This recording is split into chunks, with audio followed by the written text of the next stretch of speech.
साथियों नमस्कार। श्री कैलाश चंद्र बोरा साहब बनाम राजस्थान स्टेट गृह विभाग के मामले में माननीय राजस्थान उच्च न्यायालय राजस्थान की जयपुर बेंच में एसपी सिविल रिट पिटीशन संख्या 17,238/2015 में दिनांक 16 मई 2017 को जो आदेश हुआ है उसके संबंध में बात करेंगे, क्योंकि इस आदेश को बाद में भी दूसरी याचिकाओं में भी आधार बनाया है। शॉर्ट में इस प्रकार है। श्री कैलाश चंद्र जी बोरा साहब आरपीएससी द्वारा 1999 में सब इंस्पेक्टर पद पर चयन होकर नियुक्त होते हैं और 2003-4 की रिक्तियों के विरुद्ध 2006 में उनका इंस्पेक्टर पद पे नियुक्ति होती है। 2 मई 2014 को पुलिस इंस्पेक्टर से पुलिस उपअधीक्षक पद के लिए सीनियरिटी लिस्ट जारी होती हैं और 15 नवंबर 2014 को डीपीसी की बैठक होती है। तो उनके जो जूनियर साथी थे उनको पदोन्नत किया जाता है और उनको आरटीआई के द्वारा सूचना मिलती है कि उनके खिलाफ 31 मार्च 2010 को निंदा की सज़ा होने से उनके ऊपर विचार नहीं किया गया, जबकि निंदा की सज़ा 30 दिसंबर 2010 को ही निरस्त हो गई थी। तो उनके वकील साहब कोर्ट में बताते हैं कि जो अस्तित्व में ही नहीं है उसके लिए उनको सज़ा क्यों दी जा रही है। आगे उनके वकील साहब कोर्ट में ये बताते हैं कि उन डीपीसी समिति द्वारा उनकी पदोन्नति पर विचार तो किया गया था, परंतु उनके विरुद्ध आपराधिक मामला विचाराधीन होने से परिणाम लिफाफे में सीलबंद किया गया है।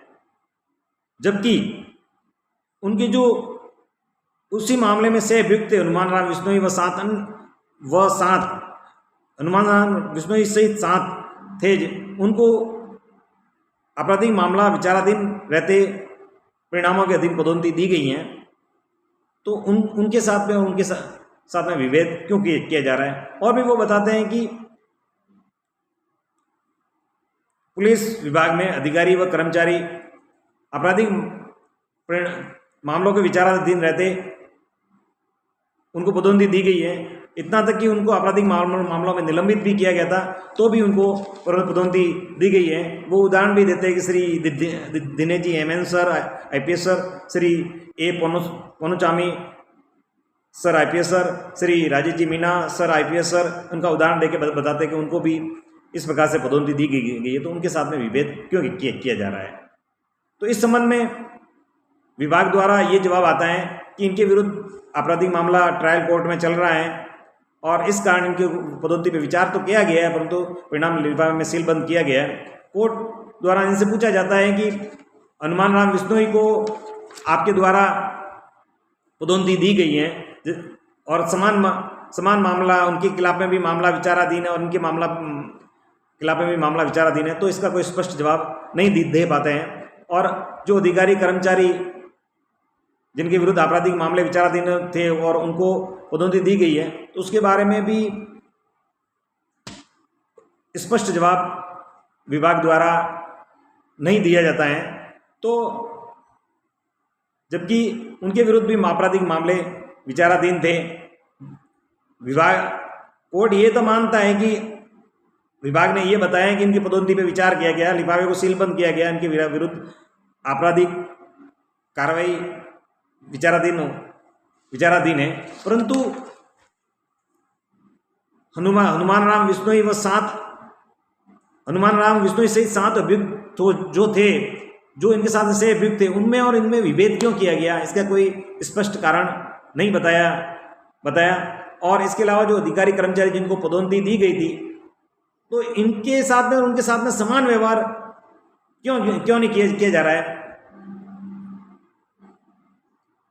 व्यक्तियों को परिणामों के अधीन पदोन्नति का लाभ दिया गया, तो इनको भी आपराधिक मामले के परिणाम के अधीन पदोन्नति का लाभ दिया जाना चाहिए। और माननीय राजस्थान उच्च न्यायालय की जयपुर बेंच ने आदेश किया कि इनका लिफाफा खोला जाए और पदोन्नति का जो लाभ है आपराधिक जो जो मामला है उसके परिणामों के अधीन रहेगा और जिस समय से इनको पदोन्नति दी जाती है उसके काल्पनिक आधार पर रहेगा मीन्स जिस समय से उनको पदोन्नति दी जानी है लेट के लिए काल्पनिक रहेगा, पर उस समय उनका लिफाफा खोला जाएगा। इसका मतलब ये था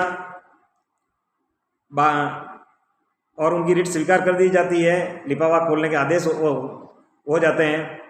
इस प्रकार से माननीय राजस्थान उच्च न्यायालय ने ये जो ऑर्डर दिया इनको आगे वाली याचिकाओं में भी आधार बनाया है।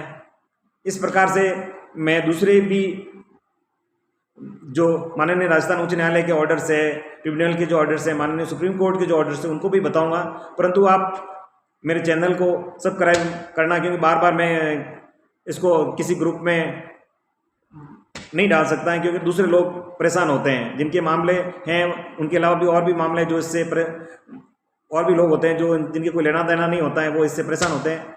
इसलिए आप सब्सक्राइब करना ताकि आपको टाइम पे मेरे वीडियोस की जानकारी मिल सके।